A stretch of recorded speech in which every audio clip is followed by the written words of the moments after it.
Welcome to the Raise podcast. I'm Coral. And I'm Natalie. And we're here to help you raise your game whilst raising the next generation. We want to help put the power in your hands and inspire you to live your life the way you choose. Ready to raise some questions? Well, so are we. Welcome back to the Raise podcast. Today we're joined by TJ Power, a neuroscientist and author of The D.O.S.E Effect, which is a Sunday Times bestseller. TJ's work is all about helping people understand the powerful connection between brain chemistry and mental well-being, especially in our fast-paced digital world.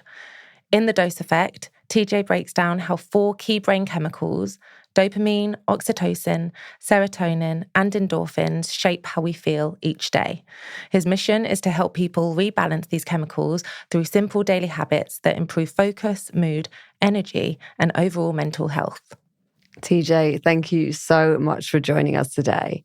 What inspired you to study neuroscience and mental health, and how did that journey lead you to writing The D.O.S.E Effect? Amazing. Thanks for having me.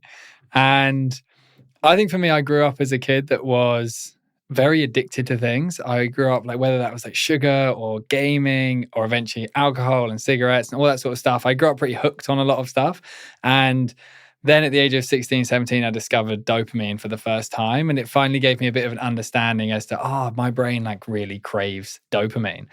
During that period of time, I struggled a lot with my mental health. I had OCD as a kid and struggled with a variety of grief experiences and stuff like that. And ultimately thought I kind of need to sort my brain out. Maybe I could help other people sort their brains out. And that led to neuroscience and then ultimately the book. Wow. Amazing. And what is the key message that you hope readers will get from reading your book? I would say what I feel is the most important thing for us to focus on is physical separation from technology more often. I think that's an underlying theme throughout the book is learning how to find space from constant stimulation via phones and social media and WhatsApp and all this sort of stuff is not just disrupting our brain chemistry when we're engaging in it because of all the dopamine loops it creates, but it's also really disrupting, for example, oxytocin, this connection chemical that calms us as humans because often we're choosing the dopamine in the phones over connecting, choosing the phones over nature and exercise, and it's impacting our food and all that kind of stuff. So a healthier relationship with technology has a big knock-on effect on the rest of your life. 100%. Obviously, your book is called The D.O.S.E Effect. Can you explain what each of the D.O.S.E brain chemicals are and why they matter so much in how we feel and function? Yeah, 100%. So we have these 4. Very conveniently, it spells dose, which was a dream that. when I realised that. I was about 20 years old and I was on a walk and I was like, oh, it spells dose. And I didn't have my phone on me on the walk. That's part of the protocol. And I was walking thinking, when I get home from this walk, I'll look on the internet, but surely there's already a book called D.O.S.E and a research lab called D.O.S.E, and got back and discovered that no one had kind of utilized that acronym, which blew my mind. In terms of what they actually mean, you basically got D is for dopamine, which is our motivational chemical. It gets us to do hard things, effortful things. O is for oxytocin, which is our connection chemical. The S is for serotonin, which is our mood and our energy chemical. And then the E is for endorphins, which is this magical chemical that can very efficiently de-stress our brain. Okay, so how are these impacted by our modern lifestyle, such as technology use, social media, stress? Yeah, so effectively, these 4 chemicals evolved in the human brain for hundreds of thousands of years. We spent 300,000 years, the last 300,000 years, in this similar human form to how we look today. But obviously we spent that time hunting and gathering and looking for food, building shelter, making fires. And each of those 4 chemicals was designed for that experience. So dopamine was this chemical that made us willing to spend 3 hours scratching rocks together to make a fire, a really annoying, effortful task, but had a big reward at the end. Oxytocin made us want to have a really deep, close connection with a small group of people in our tribe. Serotonin made us want to eat good, healthy foods. And then endorphins kept us physically moving and kept our brains calm in the face of all the stress that we were facing out there in the wild. In the modern world, we basically disrupted all of them because rather than having to scratch rocks together for 3 hours to make fire, we can now just open TikTok and it's bam, the same level of dopamine we would have got after 3 hours of effort, we can get it in 5 seconds. The oxytocin, we're getting progressively more kind of digitally isolated and disconnected from each other. Serotonin, a big part of it is the gut health component. And our food system has changed a lot. Food is crazy addictive now and quite hard to manage. And then endorphins, this physical aspect, life has just become quite sedentary. When people go and spend time with these hunter-gatherer tribes that are still functioning today, there's one called the Hadza in Central Africa. they've been functioning in the same way for about 65,000 years, this group of people. And when people go, some modern people get the rights to be able to go and spend time with them.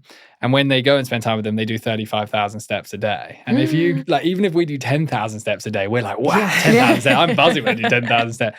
And like the original human just used to spend a lot of time physically moving, hyper connected to a group, natural food, loads of effortful hard work in order to get occasional reward. And we've basically flipped that whole thing on its head in the modern world. And as a result, our mental health is struggling. Wow. And why is it impacting our mental health? The brain is like this really clever machine that's really good at surviving. And it used to try and guide us towards all the behaviours that were advantageous to us as a species surviving. So it wanted us to go and hunt for food so that we had food to eat, stay connected to a group to keep us safe, eat healthy food so that our bodies remain stable. And it's really good at making us feel good when we do the right thing in order to keep us doing the right thing so we would survive.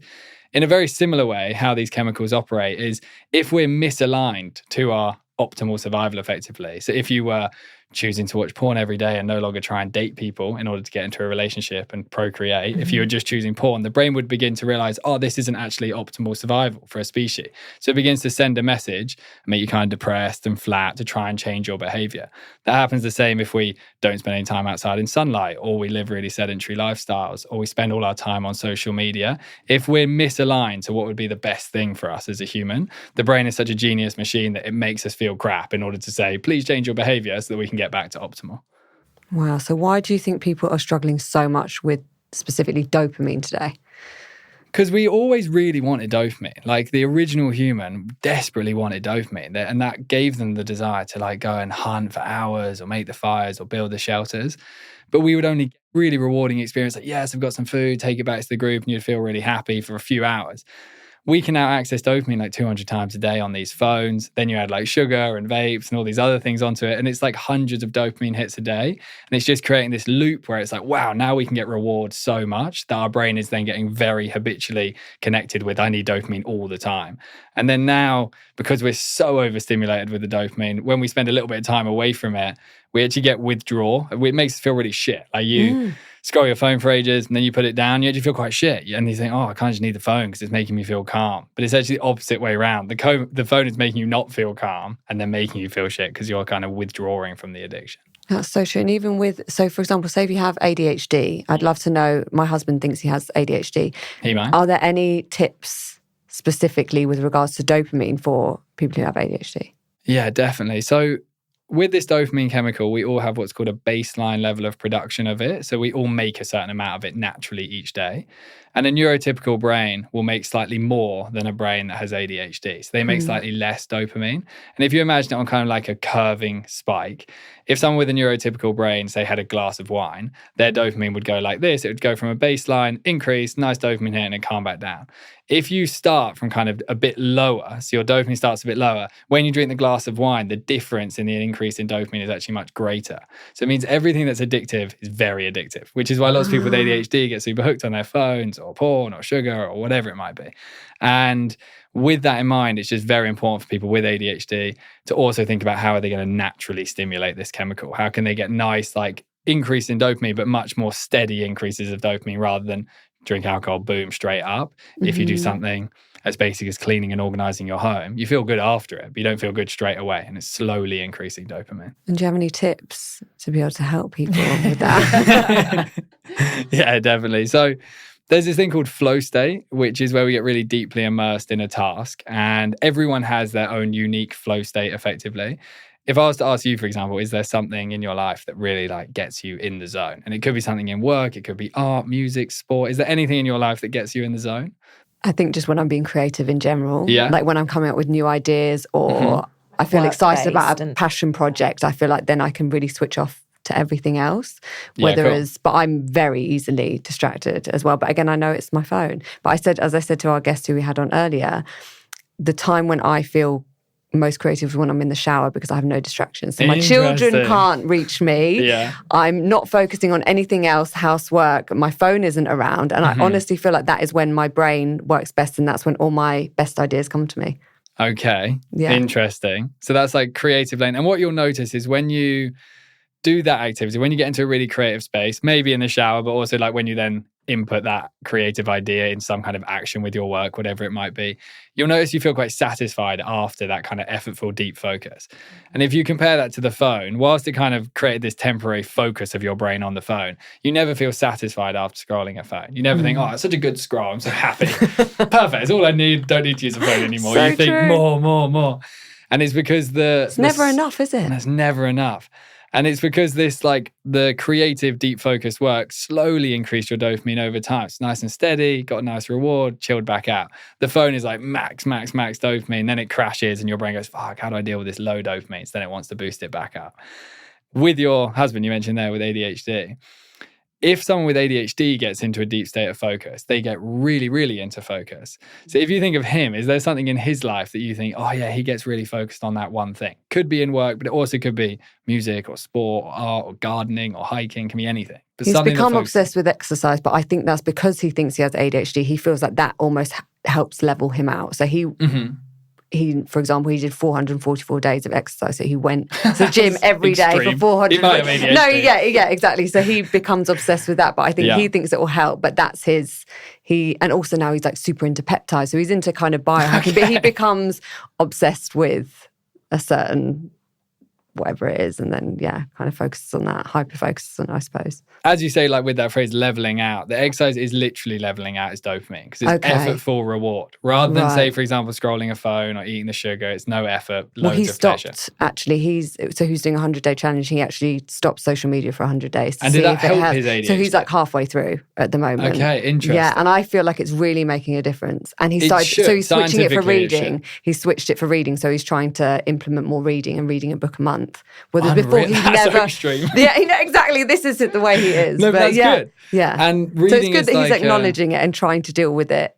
Definitely, that's a really proactive approach. And reading is another perfect example of these curves because when you read, you don't like read one line and think, oh, I feel amazing now I've read this line of a book. But if you read for 10 minutes, you do feel quite satisfied after. You're like, oh, that's cool, I've done some reading. How like good of me. I've learned something. I've learned something, or like kind of not really remembered anything. But you just like, at least you've done something that's effortful. Again, versus the social media, it's just immediate pleasure. And what I'd basically say for anyone with ADHD is identifying what their flow state is really important. Something in their life that can really focus their brain. And the way we identify this with kids in schools, but also adults and parents that come into our schools training, we get them, as your husband may have naturally done, to really look at their Instagram Reels feed or their TikTok feed or their YouTube Shorts feed, wherever you're mass consuming the quick dopamine, and start identifying what is the most frequently occurring content in the feed. And it's super likely that the reason a particular style of video is constantly reoccurring is because it's actually something you could be doing in real life. And in the modern world, we're effectively all watching other people engage in our flow state rather than doing the thing. Which is massive. Like people love watching cleaning videos, but they can't be fired to clean the house. That's so I've never watched a cleaning video. Some people find those satisfying. Some people like watching sport, hiking. He might have enjoyed watching biohacking type stuff. And it's just very important that we don't get kind of like pseudo fake dopamine by watching other people do the thing. And instead we start asking ourselves, can I actually do the thing? Yeah, my daughter likes those cleaning, like the organisation videos. I never thought of it. Yeah, and if she likes it, she actually would enjoy, like if you put I let her order all the things that she wanted to organise the car with so that she could do that. And she then really got into the state of and hoovered all the little bits and nooks and crannies in the car and organised everything. Yeah, that's so that she could do that, And if we can use social media to inspire how we live our life, then social media is super useful. But if it's just sort of mass consume social media and do nothing else, then obviously it's not great for us. And you feel depleted at the end of it. I saw a take yesterday and someone mentioned that instead of doom scrolling, if you're looking at really kind of like inspirational thing, it's called it bloom scrolling. It's like as long as you're getting good takeaways, obviously within balance of like time and stuff. But using it for kind of positive, like assess what you're looking at and what you're absorbing. Definitely. Like if social media can inspire you, that's super cool. And I imagine that's what we're trying to do with our social medias and stuff like that, is try and do that for people. 100%. And I, for example, loved watching like really aesthetic hiking nature videos. I just like, they kind of chill me out and I'd watch them seeing all the trees. And then I realized a number of years ago that I literally never, ever went into nature, but I just sort of watched people in nature. And then I was like, oh shit, like I could actually go to nature. Do you do that now? And now I do that a lot, every day. Amazing. And that's a big thing for me. And everyone will have their own specific thing that's appearing in that feed. But specifically if you have ADHD, doing the thing would be very valuable to stabilizing the dopamine. Love that. Okay. And so going back to kind of social media and technology use, why is it that we know that we should be doing better? Like, why do we keep doing these habits that aren't serving us? And we know that we should kind of restrict our time, or like, what is this cycle? What's going on? It is very pleasurable when you scroll the social media. And similarly to like when I used to be addicted to smoking, and like I knew I shouldn't smoke cigarettes, but it used to be pretty nice. It even makes me smile the thought of smoking a cigarette, because when I used to smoke, they felt pretty good. And so there's like this way in which it deceives us, this way in which we're hijacking the dopamine system is very confusing, because when our brain was evolving, whatever created the human brain, like the universe or God or whatever it didn't necessarily expect us to come up with a way in which we could hijack that system. So it's very natural that we're getting addicted to it. If you gave hunter-gatherers access to sugar and dopamine and phones, they would also get addicted very quickly, just because the brain is looking for dopamine and now it's a very quick source.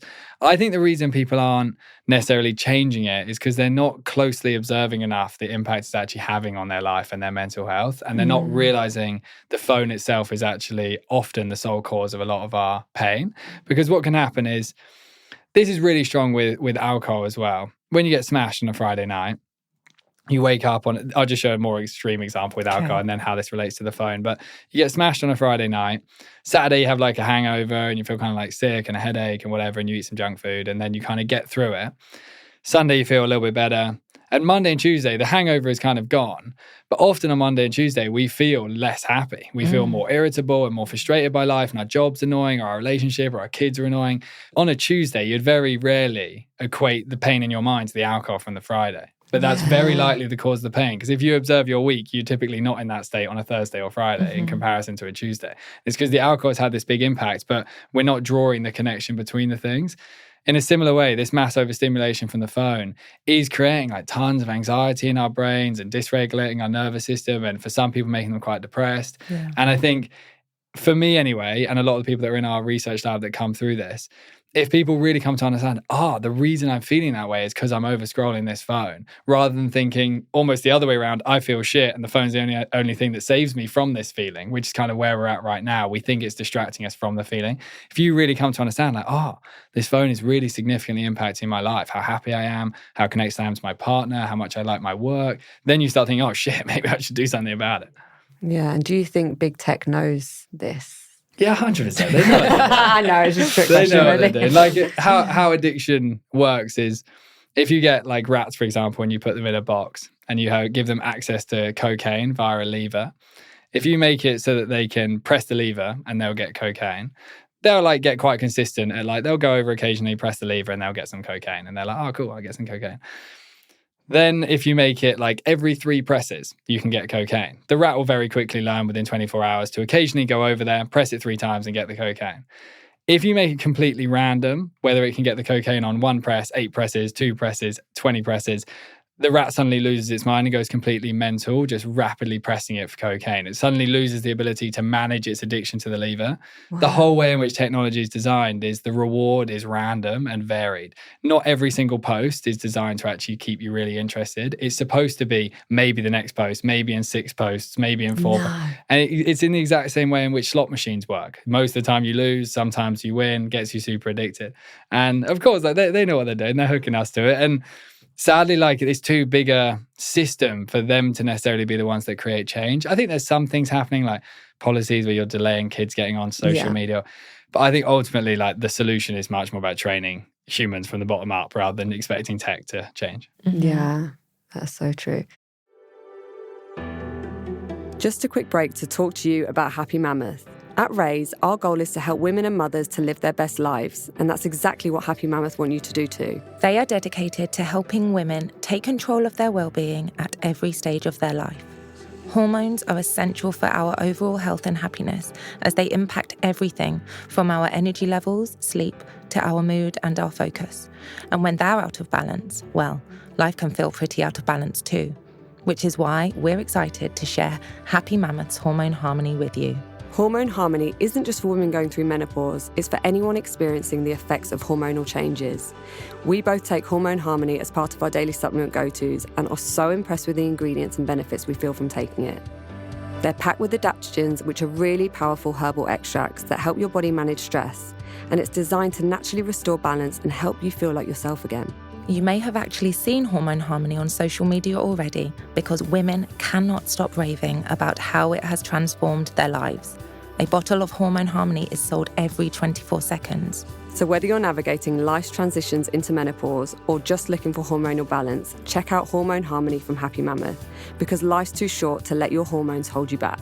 For a limited time, you can get 15% off your entire first order at happymammoth.com. Just use the code RAISE at checkout. And obviously talking about all this, but what are some small daily practices that people can implement right now to balance their dose chemicals naturally? The first thing, 100%, the most important thing the human can do is not go on the phone when we wake up in the morning. And it's like the hardest thing to do. And that's why it's easily the best. And just like if I went to a massive group of hunter-gatherers and every day they woke up, and when they woke up I handed them all a donut, they'd get pretty addicted to eating donuts. And in the same way, when we wake up in the morning, we're effectively eating a donut in our brain, like we're really spiking dopamine. And then that is priming us to be hooked on everything else, because it's making us more addicted to sugar, more addicted to booze and so on. So if people can learn to, we call it take action when you wake, which is wake up, do all you can to avoid that phone. Ideally, you get an alarm, you get a sunrise alarm clock, you use an iPad instead as your alarm so that the phone's not next to your bed. You find a way to not have the phone right by your head, and you wake up. And then you just follow a nice, simple routine. You just like go to the bathroom, you brush your teeth, you have your shower, you do your makeup, whatever it might be. But you just do all you can to delay the first hit of dopamine. That's 100% the best thing people could do from a dopamine point of view. Okay. And what about the other the other parts in the chemicals? dose? What can people do? Oxytocin just wants us to have like nice, slow, connected experiences with humans where we're not distracted by other things. And say, for example, occasionally with your kids, you probably have times where it's really intimate and you're really hanging out with them and there's no other distractions. And like for like 30 or 45 minutes, you're playing and stuff like that. And for them, that's absolutely magic. For you, you probably feel quite rewarded when that happens. 100%. But very easily, I'm sure that cannot happen via like a little bit of playing and then check the emails and the phone and the WhatsApp and the Instagram and then go back and back and back. And the kids can feel that experience themselves. And your brain also knows that it's not getting true oxytocin, true connection. So I would just say like once a day, if you can have a nice, slow, fully tech-free connected moments with your kids, with a friend, with your partner, whatever it might be, is super important, because we're just so often in the modern world now choosing dopamine over oxytocin. And originally, it was the opposite way around. We used to go hunting and stuff to get food so that we could all sit around a fire and connect and eat. Like that was the exciting bit of the day. And the dopamine was just like the effort required to enjoy the human experience, the connection and the bonding with each other. Whereas now we've kind of flipped it and it's all about living in dopamine land. And when we're sitting in bed with our partners and we're both scrolling our phones and not like cuddling or kissing or chatting or having sex or whatever it might be, you're choosing dopamine over oxytocin. And when our oxytocin fires up, our nervous system regulates like crazy. It really calms down because it knows from early in our life in the first few months, whenever we get distressed in those first few months, our mums or our caregivers turn up and they cuddle us, or we experience breastfeeding and we just experience like true human connection. It chills the kid back out. And as modern humans, we're not having those moments of really deep connection that chill us back out. Then we get all anxious and worried and stuff. So deep human connection. I was thinking about this last week. I was looking around in my front room and I was at the table on my laptop doing some work. And actually, I think this is maybe what's tricky for parents now is working from home alongside raising kids. Because 100%. I find that's the hardest juggle between screen time with my kids when I have stuff that I also need to do. Yeah, so and fair. then my husband's doing stuff on his laptop or his phone. And then the girls are on their screen time. And I'm like, oh, it just feels so disconnected. But also that's something that I guess, but now that more people are working from home and kind of having flexible jobs, this balance gets really out of It does. balance. And like, I appreciate like we have to work and that's like part of life. Yeah. And kids also need to be able to like entertain themselves and have fun with each other, their siblings or on their own or whatever it might be. But I guess it's being more intentional, isn't it? So now even at 6 p.m, it's screen-free time. That's so cool. then it's like you disconnect, they come off their iPads, we come off, we play a board game or we do that's something. unreal if you and can it's do just, that. yeah, it's hard to kind of get that going, isn't it? But if you can be aware of that. Yeah, and also to really do like an experiment with yourself where you guys actually try and do that for 5 days in a row or something. And then you really see if it's had any impact on your relationship with your partner or with the kids or how happy they seem or how happy you are. And I do really appreciate how hard this stuff is. And I'm also mentally addicted to technology. That's why I care so much about this stuff, because I'm hooked on all of it and always have been. I had a phone when I was like 10 or 11, I think the iPhone came out. I remember getting an iPhone and thinking like, holy shit, this is fun. And I still find it fun when I go on my iPhone. Can't wait to go on it later. But there's just like a good kind of boundary system you can try and put in place. But there are periods of time where we're also just being humans, effectively. And it doesn't mean we have to completely abandon technology. It's just currently right now, we've just like slowly as a society let tech drip feed into our entire existence, where we're basically never not on it. And that's just not serving our brains. That's why mental health is struggling so much. Like nothing else changed. We always had the alcohol and the cigarettes and the sugar, and nothing else changed. But in the last 10 years, really the last 5 years, since TikTok reinvented content consumption and made phones way more addictive, and in general, phones have advanced and become faster and nicer to interact with. Like iPhones are so nice to interact with.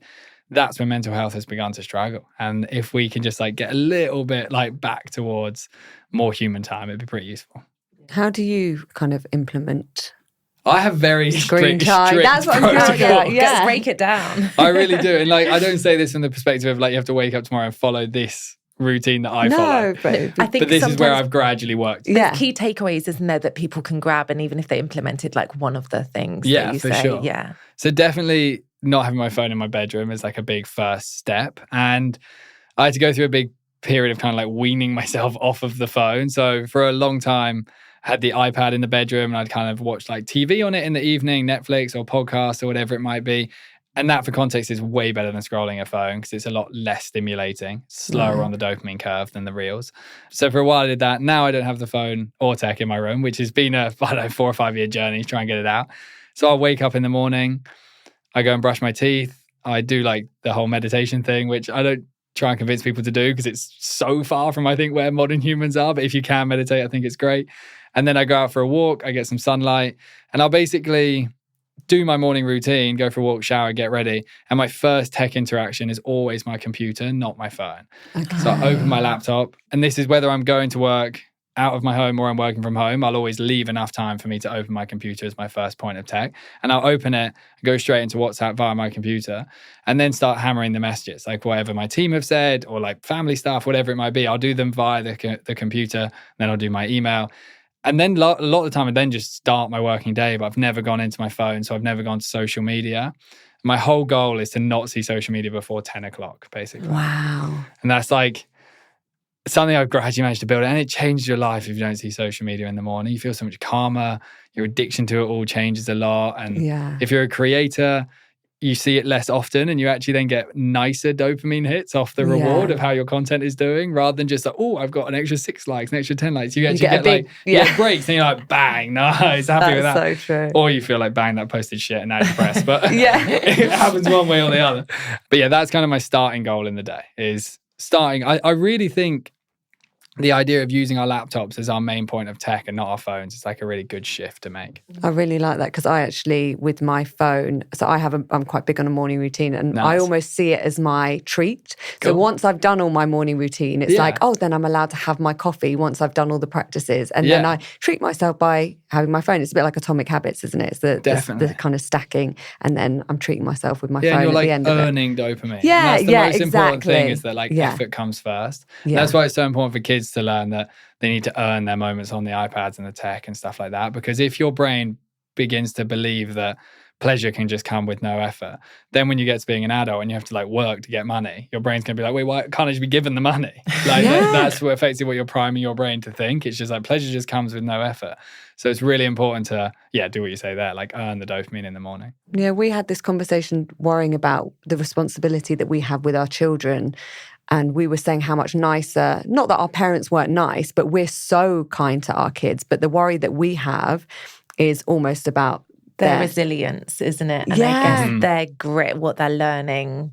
Yeah, you need some fight in you for sure. Yeah, and I feel like especially with my youngest, it's like she is quite addicted to the screen. And I can see that. But I worry where she's going to find that inner grit now. You know, obviously I need to be stricter with her on the iPad. But. And I think if there could ever be things where she has to earn the screen time, whereby like you have a rating system, for example, of how tidy her bedroom is, or what healthy food she's eaten that day, or how much time she spent outside. And then it's like, if you have a tidy bedroom, you spent time outside and you've eaten healthy foods today, then you're allowed your screen. And then if they're beginning to learn frameworks like that, and if they're willing to do like press ups or squats or something like that, which seems like, why the hell would they do that? They're 7. But like a kid could do a press up, and it's like, you're allowed 10 minutes on your thing if you do 5 press ups. Like if you begin to just learn effort comes first, then their brain is going to be much more okay with the experience of managing the addiction. And the other thing I would say is, when she's actually on the screen, there's a massive difference between watching. Did she like YouTube, for example? Is that her content? Yeah. There's a huge difference for her brain between YouTube Shorts and the proper YouTube, long form, sideways content. Yeah. And if she watches YouTube Shorts, if you could help her find a creator she really likes and then start training her to like click their profile and go and watch their longer content, then that's so much better for her dopamine and her long-term like attention span and mood regulation, all that sort of stuff. But it's the quick changing content that will create the disruption. So earning the screen time and then the longer form screen time, that's like the optimal game plan. Okay, so longer form is so better. Different. Okay, no, that's good, because that's why like a movie doesn't make you feel shit. My kids don't watch. I don't let them watch the shorts because it's 2. So sometimes my daughter will be like, "Can I watch 2 shorts, please?" And I'm like, "Okay." I know. It's like a sip of vodka. She's really good. So she always asks, like because she's autistic, she really follows the rules. So bless her, it's really sweet. But so it's kind of nice to know with the longer form that, and I guess even like films on Netflix or something, it's like, should they be going more for those things as opposed to, it's like the scrolling, the constant. And there's a tiny complication there where some of the people that are making shows for kids also know what they're doing, like big tech. And Coco Melon, for example, is short form content moved into long form content. So it's like, you want it to be like slow, the experience of watching the show. Like when I was a kid watching, like, I don't know, Teletubbies or Percy and the Parkkeeper, they were like slow shows where like, great, you think, it's going, you have to follow the storyline and try and like get some benefit from it. Whereas like a lot of the new shows are just like hammering you with loads of stimulation and cut. So it's like trying to select slightly slower ones would be really beneficial. It's like the difference between like Gladiator 1 and Gladiator 2. Gladiator 1 was a lot slower, then they dopamined it out for Gladiator 2. And that's what the world is like feeling. Otherwise everyone would be in the cinema on their phones, so wouldn't they? And like Inside Out 1 versus Inside Out 2 was so different. Inside Out 2 was like short form content. I came out and I was literally fucked. And I was so excited for that movie because I'm interested in how they're approaching those things. And I was shattered by the end of it. And if something's making you feel shattered, then it's too stimulating, effectively. Yeah, it was really sad. I went to the theatre with my daughter the other day and we watched The Lion King and she said it was so boring. Yeah, and I was like, and that broke my heart. I mean, some of the theatre shows she's really enjoyed. And was that like the modern digital? No, it wasn't the film. It was the theatre. It was the West End. Oh, that's amazing. Yeah, exactly. As well. So, and that was boring to her. Yeah, and it's like so important to just trade, like, and it's so good you still did it. And like continuing to try and ease them into liking long form is important. And even for us as adults, we also have to train ourselves, like the kids, to like the long form, because it can be hard. Like you click a YouTube video and then you think, I'm bored. And then it's like, next, I'm bored, next. A lot of people can't even go on YouTube and scroll the thing where you look for a video to watch anymore because that's too much effort. And it's like, shorts, way easier to watch too much shorts. Choice now, isn't there? You're just looking. And the thing is, it is going to be a part of our society. So it's just how we manage it. Like there's no escaping technology. There's no escape. So, it's only going to get better at hooking us. Like the feeds will just get better at hooking us. And I'm really optimistic about the future of humans. I think we can have the most amazing mental health in this world. We've got access to all the healthy food we need. We can build really strong routines. We can be really connected to humans. But if you can't manage the tech addiction, it's going to be very tricky. So like, I honestly reckon, especially with AI, in the next 5 to 10 years, it will become way more addictive. So right now is the time to start training yourself whilst you and the children, have a child. Basically. So when it comes to kids, what can we do? Like as parents, I know you do teach a lot in schools. Like what are your main tips? So I'd say that first one with the idea of earning screen time. I really like that. Yeah. Earning screen time through certain rules that you can build with them. And they feel like they have a sense of building those rules as well, things that they care about. The discipline one and the home one is so powerful for the dopamine. So that being one of the rules would be very, very useful. Just like having to make their beds and like keep their shoes organized or anything around that world. So good. So earning it, moving towards the slower long form content is good. Then the biggest antidote we possibly have to being on a screen, the like polar opposite, is effectively making something in nature. That would be like the complete opposite experience for our brain. And whether it's girls or boys, like if you get them into nature quite young and you teach them that if you put a big stick against a tree and then another few little sticks against it and it builds a little fort, and we call this forts with friends in schools, like very quickly they begin to enjoy that. And it is actually stimulating for them. So they're not like, oh, this is so boring, because they're having to carry sticks around and coordinate and work as a team, and they're in nature and they're physically working their bodies. And that's just heaven. So I think if it's possible once a week to get into nature for like 30 minutes, an hour with your kids and build a fort with them, there's basically nothing better in the world that they could do than that. There's actually in the local woods near mine, they have loads of these like wooden forts where people just build them and kind of contribute to them. But even seeing my daughter, my youngest, who's 3, and it's the imaginative play. Like she was pretending it was her cafe and she was pretending to make me coffees, and you know that it was her own space. Yeah, but it's just really sweet, kind of having, you know, it's like imagination when kids are now just stuck on their phones. And their brains aren't having to create because the phone's creating for them. Exactly. Yeah. So that's magic. And it's not that then you suddenly have to build forts every day. Like I know it has to be realistic to the lifestyle. It would be good if we built them every day though. But if it can just be like once a week, that would be amazing time to find. Also for the adult's brain that takes them to the nature, it's magic for them as well. They're getting time off tech, connecting with their kids, all the nature benefits and so on. So I would say that should be a massive priority. If you're like nowhere near nature and that can't be possible, getting plants and teaching your kids how to care for plants could be a way in which they interact with nature. But our brain and body spent 300,000 years living there. And then now we live in the urban environment and our nervous system is so dysregulated. Our hearts are living at a faster speed. Like we were talking about being in London. Like it's a lot, this experience for a human. And the only place it truly regulates is when it's at its home, effectively, which is nature. That's where the body belongs. And we can't just like give up on it as a species. And currently we are. Like currently kids aren't going to nature, adults aren't going to nature. We're just thinking like, oh, that was something of the past. But there's no way we can do that. Like we really need it. We spoke a bit about this morning because we were saying when we feel kind of at our happiest. And I was saying actually for me, it's when I make a thing about going to watch as many sunrises or sunsets as I can. Unreal. But it's more because I feel so connected to something, and we were kind of agreeing that it's connecting to something bigger than yourself, I guess, and having that time that's quiet and without distraction. And usually that's when we're kind of at our happiest, isn't it? 100%. And you can get that feeling also when you look up at the stars sometimes. It can kind of make you feel quite like small in like a big world. And because we're in this like digital world, especially with all our social media profiles and things like that, we're very kind of like self-focused on our own experience of life and what other people think of us and all that sort of stuff. And it's very all-consuming for our brains, worrying about all that shit, basically, as I worry about it too. Yeah. And when you're in those environments where you're just in nature, you're just like a little piece in like a giant system. Suddenly you're not as relevant, effectively. You're not like some big thing. And people often talk about that with like astronauts and stuff. They go to space and they see Earth and it like changes their whole mental health because they're like, fucking hell, I'm a tiny little dot on that massive world. And nature is the place where that feeling is created, basically, where you realize you're part of this big thing. And it's so grounding for your nervous system, isn't it? So grounding. But why is that? What is that effect? What's going on in our brains, I guess, when that's happening? Yeah, biochemically with this serotonin chemical. Serotonin is predominantly made in the body. 90% of it is made in the gut. And effectively, it really regulates the whole way in which our nervous system operates. And then it impacts how the brain feels. We have this thing called our vagus nerve connecting our brain and body together. And when the serotonin is flourishing in the body, the brain is like, cool, I'm nice and chilled out. And this serotonin chemical, in a very different way to dopamine. Dopamine wants us to just constantly hunt for more, which used to be really useful. Now it's kind of screwing us up. Serotonin actually wants us to feel content and at peace. And in those natural environments, it just creates contentment and peace within our body. Then our heart rate slows down, the serotonin pumps up, and suddenly our body's like, oh, nice, this is enough, effectively. And like when you're in nature, you're not like, oh, I need more nature. You're just like, yeah, cool, I'm in nature now.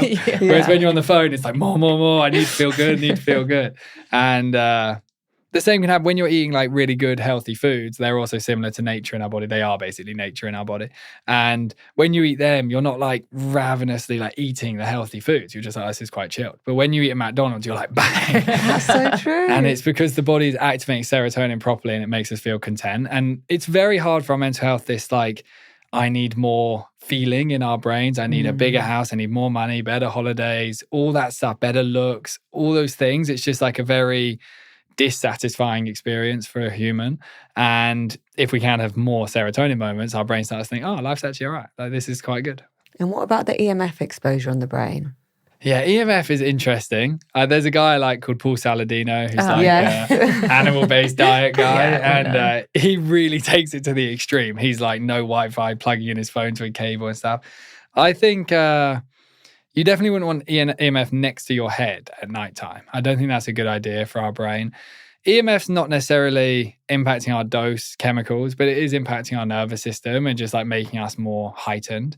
And that's one of the reasons like nature's so calming. And I think even when you go into nature, you really want to make sure there's no tech like on you effectively. So even if you could bring a backpack and like set it down for a bit whilst you're playing in the trees and just like leave it somewhere, obviously like don't get it robbed, but like depending on where you are, but you just want periods where your body is like completely free of the technology so that your nervous system can chill back out. Okay. That's so true. Even the other day when I was in nature, I was like, I felt quite anxious the first quarter of this year. And I had realised I hadn't really been in nature. And my dad, he passed away, but he's got a cabin off-grid in the woods. And we went to spend some time there over the weekend. And I came back and I was like, I have not felt that happy or that grounded in the last few months. And it just reminded me of how important it actually is to go and switch off. It really is. And I felt so anxious. You know, when you feel your heart beating really, like you were saying about your heart beating so quickly and your breath feeling shallower. Yeah. And it's really tricky. And to reinforce the point I said at the beginning where our brain is so good at helping us survive, when you went and spent that time in the nature, that's literally good for your long-term survival because your body calmed back down. Then you get a really rewarding experience in your brain to try and say, do that again, please, so that we can stay alive for a long time. And the Japanese are kind of the pioneers in researching all this stuff. There's this guy called Dr. Keeling in Japan who's done all this research into forest bathing, which is just walking slowly in a forest. And that is what his partner actually need. Teaches forest bathing. So she still lives there. She still lives in the cabin and she teaches forest bathing. Yeah, my husband literally went last weekend to do forest bathing with her. Yeah. We need things like that. And kids really need things like that. And the other thing to understand also is sometimes people hear these ideas about like nature or slowing down or coming off their phone. Then they try it. And it's actually quite uncomfortable when you first get into the nature because you're in this like really heightened state and then you're trying to get into a slow state. And there's this like transfer period where it actually doesn't feel good. Like I often get this, I go for a walk after work at like 5:30ish and often I don't actually enjoy the start of the walk, 10 or 15 minutes, because like my brain's so in work mode and so in like dopamine stimulation that I think, I'm kind of like pissed off and irritable and I just don't feel very good. So true. And then gradually my body begins to elevate the serotonin because serotonin doesn't work like dopamine. It doesn't immediately elevate. So it's like you spend some time then gradually it begins to elevate and then eventually my system regulates. And by the time I get back in the car at the end of the walk, I'm like, oh, nice, I'm chilled out for the evening now. But it's really important to push past that kind of overstimulated, boring feeling that arises and realize there is, and like, for example, when you went for a few days, then your body really gets a chance to just like flop effectively and chill itself out. And pushing past that feeling is very important. Yeah. I go for evening walks every time the girls go to bed. Cool. And actually, it's kind of what you're saying that because it's the only time that really is quiet in my day, you know, it's like you're busy kind of doing everything else. So I choose to go on these quiet walks, but actually it's like that effect. It's just nice to kind of listen to you explaining why that's so kind of beneficial, isn't it? Yeah, because sometimes for my we don't nervous know system. Because it's calming. Why we're doing it these really things. calms me. Yeah. Sometimes I know we do these things because we should, but it's interesting to know why. Yeah, and for me, because I have like a very logical brain with OCD and stuff like that, I really had to know why. Like I couldn't just like go for walks. I was like, fuck that. I need to know exactly why I'm going on this walk. And that's what D.O.S.E has basically done, is it's just like put the like rationale and why behind all the things we instinctively know we need to do. But then when you know the why, you start thinking, oh yeah, I'm going to do it because I actually really need to do it.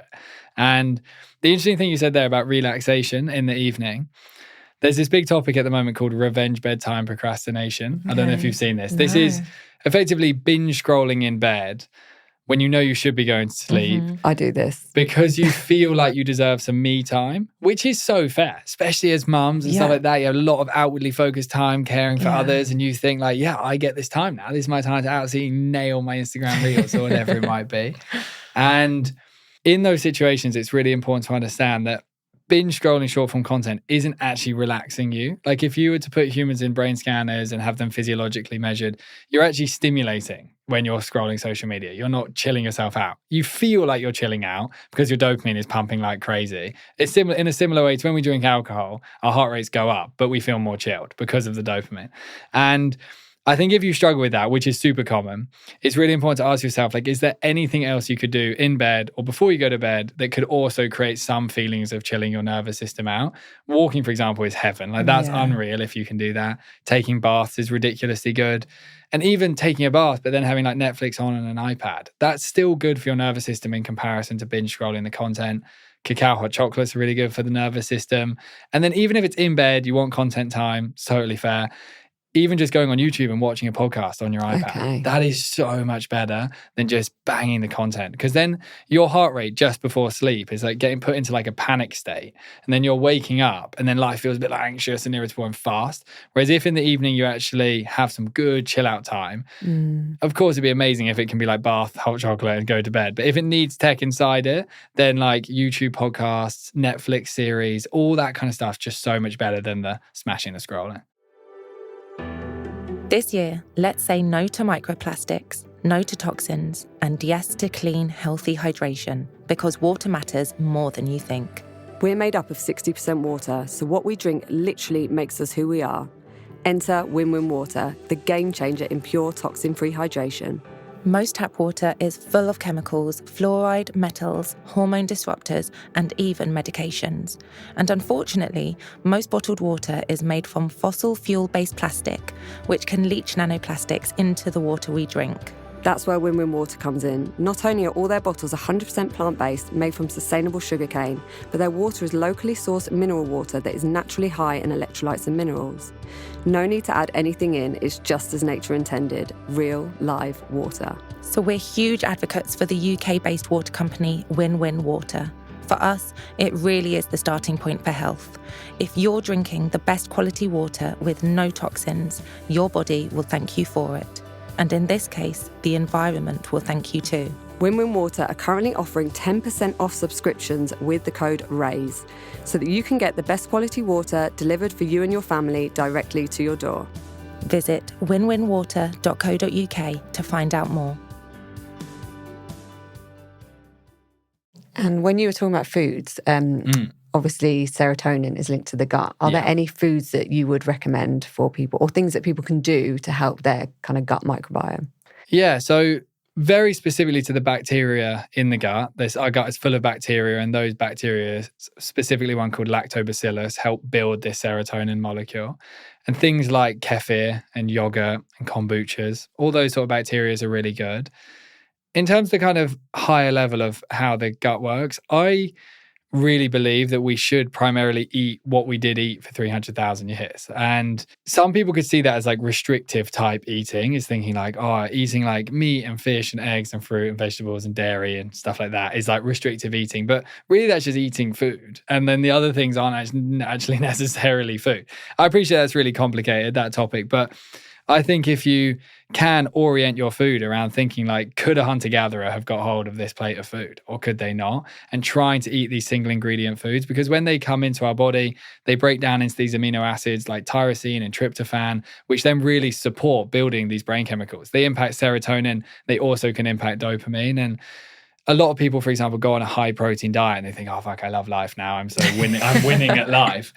And it's because their body has finally got all the amino acids it's really looking to get hold of. And when you, for example, eat a plate of like white pasta, I love white pasta, but I don't eat too much white pasta. But when you eat it, you'll notice you don't ever feel that satisfied with white pasta. The same with pizza, you don't feel that satisfied. And for our ancestors, the most important thing was making sure their amino acids were satisfied, their protein, so that they could have strength and muscle in order to survive that environment. And when we are eating like these modern ultra-processed type foods, they don't have amino acids in. So when we eat them, we eat loads of it, but our body still says, I need more food, because it hasn't actually got the resource that it's really looking for. So it's going to try and get loads of it. You're going to have to eat a lot of pasta to get the amino acid profile of eating like a small amount of grass-fed steak, for example. So if you can lead towards just like more natural foods, I think it's amazing. And I think the ultra processed food, specifically like the other end, is really disrupting this chemical balance. Yeah. And then talking about serotonin, I'm just thinking back to something that I've heard before, and I'm wondering what your take is on depression, or people that sometimes have depression and they have like a chemical imbalance. Yeah. I know my mum's, I think, had that before where she, I think it is with serotonin, she says she doesn't, create enough serotonin or, I'm not sure exact the terms. But is mental health linked to an imbalance because of modern day or because of an already imbalance in the body? Sorry, I'm not kind of making sense. No, that does make a lot of sense. Is it the modern day that's screwing it up? Or the chemical imbalance. Yeah. Yeah, it's interesting this. Everyone will have different levels of these chemicals. Like it's not just like one size fits all. Like we'll all have different levels of each one of them, in the sense that some people will be more dopamine dominant and they'll be quite like addicted people that are also really motivated for life. Oxytocin people are very like connected humans, that social is like their big priority. Serotonin people would be more kind of chilled out people, and endorphins people would really love like hard exercise. They'd like running marathons and stuff like that. That's like a big thing these days. And we'll all have an altering level of each of them. With that specific example, like serotonin, like medications and serotonin imbalances, the thing I always like to add is I didn't train in psychiatry, so I don't prescribe medication. So whatever your medication plan is, definitely keep on that plan. The interesting thing with depression and serotonin, though, is based on all the research we've looked into, don't feel that depression is primarily a serotonin-related challenge. I think depression is much more dopamine-related. Okay. I think anxiety is much more serotonin, because depression, this feeling of depression, and I navigated depression for 2 years. After partying myself to absolute death, I eventually ended up in depression. And when you're in an experience of depression, you basically can't do anything. Like everything feels horrible to do, whether it's like cleaning or having a shower or making food or doing your job, or everything feels horrible. And you basically have no capacity to take action or goals. Yeah. That would lead to being much more dopamine connected, because when our dopamine is low, we feel like we can't do anything. If you were feeling like really anxious and worried and nervous, that would be much more serotonin related. And they are different experiences. Like some people's brains, when they're struggling with their mental health, just get very flat and sad. Yeah. That's more dopamine. Some get very worried and like anxious and stressed. That's more serotonin. And I think a lot of the mental health is now connected with too much consumption of dopamine, which is then depressing our brains effectively. Other things can impact it though, like when your brain isn't in the pursuit of a goal, it can get really depressed, because for our ancestors, they were primed to always make sure they wanted to chase a goal and always had something they were working towards. This actually can be a big reason that postnatal depression can happen, because you have this big experience of building up to a goal, big experience building up to a goal. Then you have a baby. Then sometimes it can be a bit complicated, like how quickly you form a connection and bond. And you might have had this kind of big expectation as to how that feeling was supposed to be. And then the reality might be a bit different. And all of that can kind of connect together to cause this big dopamine crash. So I'd typically say, if you're struggling with like can't get yourself to do anything, feel quite depressed, dopamine and what you're in the pursuit of and what your goals are and orienting towards that lane is much more impactful. Okay, that's interesting. Okay. So interesting. Yeah, isn't it? Okay, so going back off of that then, if someone's stuck in a really low mood or feeling flat, we all kind of go through periods of like not feeling motivated really and stuff. Yeah. What can we do? Like, what are the first steps you'd recommend someone do? Yeah, so it's interesting because we train the NHS a lot. The NHS staff is one of our like biggest clients that comes through D.O.S.E all the time. They have groups rolling through it. And that's amazing. Interestingly, they do struggle a lot with depression. Like we see that experience a lot. I think they're exhausted, a lot of these staff. And we train all ranges of staff, from like clinicians to like one-on-one callers and all kinds of people that are in that world of NHS. And I always say to them in that first week of training, we train them week by week, one chemical per week, and they complete like dopamine challenges for a week and then oxytocin and so on. And we try and optimize each one. I always say to them, like, is there an area of your home that's really messy right now? And often if you're struggling with low mood and depression, there is an area of your home that's really messy. And that would be the last thing you want to do. That would almost seem like the thing furthest away from reality of the thing you would consider doing that day. But that being said, it would easily be the most effective to begin to build dopamine, to then begin to orient you out of depression. Because once you're out, like the ultimate path to getting out of that low mood is being in a state where you're thinking, I feel really proud of how I lived my day today. Like I ate some good food, or I cooked some food, or I managed to go for a walk, or I had a shower, depending on your severity of the depression. Like anything could be quite a big win. And in order to get to the win, you need to rebuild the dopamine chemical in the brain. in order to rebuild the dopamine chemical in the brain, you need to do something you really don't want to do. Okay. That's how the chemical worked. That's why we were willing to scratch the rocks together for 3 hours to make the fire. We were good at doing things we didn't want to do. And I would basically say, find like a little tiny area of the home. So not like clean the whole house, because it's way too overwhelming. But maybe if like the kitchen sink is currently a massive mess, or a particular area of your bedroom, often our bedside tables are covered in shit and the drawer is full of shit, that'd be a good one.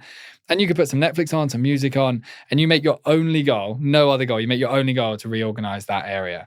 And what you'll notice is the beginning is horrible. Gradually, it becomes better and better because the dopamine begins to build. And you might finish the task. You think, oh, I feel like a little bit of reward, actually. Like I feel a slight bit of satisfaction. And your brain has rebuilt a bit of this molecule. Then if it could be a bit more cleaning the next day, or maybe you begin to have enough motivation to be like, okay, I'm going to go for a walk. I'm going to take action on a work project. I'm going to help my kid with something that I've been putting off helping them with. I'm going to cook a nicer meal than normal tonight. But effectively, the whole goal is to earn some dopamine through effort, starting with cleaning a little area in your home. I love that. And it is so satisfying, isn't it? When it's like, we often do, and we're like having a spring clean today or something. It's like clearing out cupboards or whatever. It feels so good. So good. And like for me, I hate cleaning my bathroom. Like cleaning my bathroom. And I have a nice clean bathroom, don't worry. Not always. But particularly like my shower, like there's all this like annoying shit all over the big glass. Like it just constantly looks like hell. Yeah. And that's like the last thing I want to do. Maybe once every... To be honest, like every second Sunday, I might bother to deal with my bathroom. And I always absolutely hate the idea of that task. I hate most of doing it, but always feel absolutely unreal on a Sunday afternoon when that task is complete. And it's really important that we just identify those tasks in our life and do them. And that's what really can impact our mental health. And it seems like, why would cleaning fix my depression? But it really can be phenomenal what happens. And these people that come through us from the NHS, some of them have been in therapy and on medications for years, and then they spend a week cleaning their house and they're like, fuck, I feel so motivated. And it's like, and that's not to say don't do therapy and medication, both of those are great, but some of these behavioral things are really important as well. I love that because it's so actionable. It's so easy to do. Yeah, for sure. You know, it's like everybody could take that on. And that's the whole thing we're trying to solve as a research lab, is not just like talking about mental health, but like actually trying to solve the problem. So hopefully the variety of actions can do that. Amazing. Well, people need to read your book, don't they? So we talk a lot about raising our energy, hence raise. Cool. What does feeling good or high vibration actually look like in the brain, and how can we create more of it? Yeah, that's an interesting one. So we have these little dopamine molecules in the brain. Like when I'm talking about dopamine, I'm actually referring to little dopamine bubbles, effectively. And you have this little area of your brain called the ventral tegmental area. And it's like this little dopamine factory where you can build these bubbles. Then you have something called your nucleus accumbens, which is your reward center. Say, for example, we take that cleaning scenario. When I'm doing the cleaning, my brain, because it's having to engage effort, is literally manufacturing bubbles in the dopamine factory. And then it's occasionally shipping these bubbles to the reward center. And my brain's going, oh, this is actually kind of good that I'm doing this thing. And that's what's actually neurologically happening in the brain. When you're vibrating at a high level, often your dopamine is quite elevated because you've built a load of these bubbles through something. So you'll notice, for example, when you did the really creative, deep work on something that you found satisfying, you felt like this vibe within you. Neurologically, your brain has actually created a load of bubbles from the effort, shipped a load of them to the reward center, and your brain's like, oh, cool. And now I'm like vibrating at a high level. And when we're depressed, for example, you're vibrating at quite a low level and you feel like this, often because you haven't engaged in lots of the effortful actions. The interesting thing, and this is why social media is affecting our vibrational level so much, is when we go on social media, rather than the cleaning, which is building the bubbles in the factory, sending a few of them to the reward center, when you're on the social media, you're not building any bubbles at all because you're not engaging any effort, but you are mass shipping the bubbles to the reward center. So when you're on it, you're vibrating at a really high level, far higher than effectively you could ever achieve naturally. But because all the bubbles have gone crazy and sent them all over there, when you come off the social media, your vibration drops massively because you've run out of the resource that's sitting in the factory. And that's why, like, social media, while some of the content, it might make you feel like, oh, I'm vibrating at a high level. And some content genuinely trains you how to vibrate at a high level. So that's great. But if you're just mass consuming, you're kind of giving yourself this pseudo high vibrational level and then coming off it and crashing. And the more you can engage in creative pursuits, like when you look at people online that are these like high vibration people, there's a particular girl I've watched on YouTube before. I can't remember her name though. She's this Asian girl, but she like is one of those vibrational people. And you look at her lifestyle and she's like making her morning routine so nice and doing loads of creative stuff and art and music and time in nature and singing and all this sort of stuff. And therefore, she's manufacturing loads of these dopamine bubbles and literally leading to her brain vibrating at a higher level. So if ever you can engage more in that effortful creative pursuit, that's the answer. That is so cool. I love that. I love that. I can just feel these little bubbles. Yeah, and you can tell yourself when you're doing the thing, like, cool, I'm building the bubbles. Yeah, But that's always really tell myself nice, that. isn't it? But We all also know, don't we? Yeah. You know, to do these things to make, but to have that visual. And actually, I think that's such a nice way to even explain it to kids. Yeah. Isn't it? Like, I'm like, we could describe it Describe to a it to kid. the Yeah, you can children. imagine them like with their nice. dopamine factory. love And we've that. got, I actually can't talk about that. So Okay. do you keep going? But Exciting. there's something cool down that lane. But Okay. if it's been so interesting for us, because when D.O.S.E was originally formulated, I made it about 5 years ago in COVID to try and help people with tech addiction in COVID. Okay. That was like my plan. So originally it started with adults. Then about 3 years ago, we moved to kids, largely just because I felt like it was a really important thing to focus on. But then the process of trying to make D.O.S.E possible for them to understand has actually massively evolved D.O.S E for adults, because that dopamine factory thing, for example, came from us innovating the kids model. So often if you can get these concepts to a point where a kid can understand it, like finally then we understand it as well. Sometimes there's so much information, isn't there, to take in, and actually we just need simple, digestible for sure snippets back to the basics. Absorb it. So with your research lab, can you tell us a bit more about that? Because you touched on a bit. But what is what you're trying to achieve, I guess, with the lab? Yeah, so right now we're doing this with the support of Southampton University, and we're trying to really understand what are the actions people can take that create a significant difference in these key measures of these chemicals. So say when you have something like dopamine, you really want to measure someone's capacity to do things they don't want to do. That would be a good sign your dopamine was high, is if you're willing to do things you don't want to do. We also want to measure their attention spans, their motivation to limit their screen time, their self-efficacy, which is like their belief in their ability to create change. And we'll basically have a group of people come through, they get measured on all these different measures before the training. They'll then go through 4 weeks of this D.O.S.E intervention, and then we remeasure them. And gradually we're just going to evolve the lab further and further over the years and decades, hopefully, and get a really good understanding as to what are the most simple, straightforward things people can do that create genuine big change. That's so cool. Isn't it? Yeah. It's fun. Satisfying when the results are good. Yeah. Not so much when they're not, but luckily it's going well. So. And you're doing a lot of work in schools, aren't you? Yeah. So is that just kind of talks to teach kids about social media? Yeah, use? for sure. So I've had a wild time with these talks in the last few years. I've done just over 550 of these events, which has been insane, to be honest. And I really love it. It's like my new version of like that partying dopamine that I used to be chasing. I now almost get it from like doing these big events. It's such a sense of purpose though for the next generation. Yeah, it's incredible. and the kids go nuts for it because it's very unique what D.O.S.E looks like. We've kind of made it ridiculously visually engaging, like it almost looks like Fortnite kind of thing. It's very playful for them. Is there any way that people can access any of this? Yeah, for sure. If you go on, I don't know how to promo, but on the doselab.com. No, it's great. Yeah. If you go on the doselab.com, you can start the coaching for free. It's like 30 days. You get into it and you start experiencing what it's like, whether you're a parent or in schools and stuff like that. Amazing. And yeah, we deliver it across 4 events. They have 1 event each week, dopamine, oxytocin, serotonin, endorphins, and they love it. The kids go nuts for it because I also don't go in there and just talk to them about their phones for like a month. Whilst that is ultimately my goal, is how do I get them all off their phones? Phones is one of the 20 actions that I speak to them about. And then they learn all about the other things they could do with their time. And they don't feel like they're getting lectured on like, don't do your phone. They're just discovering like humans can feel amazing and confident and connected and like love their lives. And these are the kind of things they can do if they want to feel that way. And then they start testing it and trialing it in groups and stuff like that. And it seems to be pretty effective. Amazing. This is so cool. Yeah, TJ, this has been such a good conversation, but we've actually have to wrap up. Cool. Unfortunately, I feel like I could talk to you forever. It's amazing. I know. But we always we ask everyone this question: which book has impacted your life the most?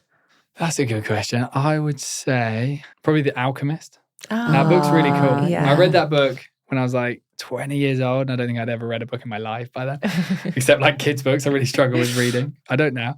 And I remember it kind of just having this message. I haven't read it since then, but this message of like, make sure you're always opening doors and just like being quite open to life and not kind of trying to control life. And with OCD in my brain, it was really useful. It's just like open more doors effectively. So I'd say it's a banging book to read. I love that. Thank Love you. that, yeah. And then where can people find you? Yeah, so online? at TJ Power on Instagram, that's kind of like my main place where you can learn how to not use Instagram.